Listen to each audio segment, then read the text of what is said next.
What up and what's happening? Deepak Chona here, Sportsmed Analytics. Today answering your questions on which stars are injury prone. So let's get it popping. Starting with number 1, Deebo Samuel. Now rushing attempts have equaled about 40% of Deebo's touches in the last 3 years, and he's missed 2 games per year, which is right in line with the league average for running backs.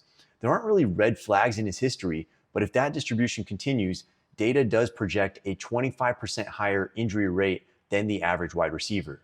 Number 2, Saquon Barkley. Outside of his ACL year, Saquon's only missed 1.8 games per year, right around league average for running backs. There's really no concerning pattern to his injury history, and in fact, his strong usage in the passing game actually lowers his risk relative to other running backs since receptions have a lower injury rate per play than carries. Number 3, Devon Anan. 188 pounds at a position that averages 215 makes the injury-prone question pretty reasonable, but there's 2 strong reasons for optimism here. First, reports say he's bulked up. Mechanically, that'll help in absorbing impact.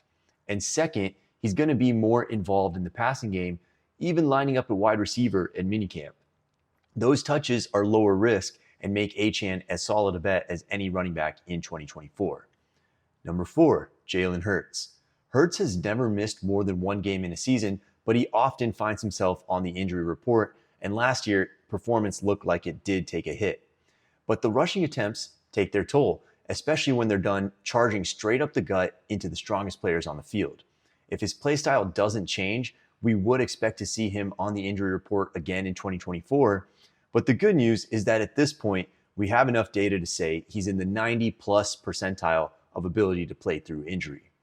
And last but not least, Christian Watson.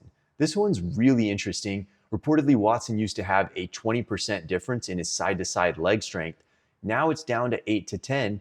Data is very convincing that muscle asymmetry leads to injury, and that 10% number is a key threshold where injury risk decreases.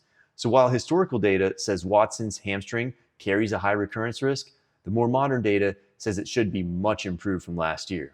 Overall, moderate risk here. And that's a wrap for today's injury-prone FAQ.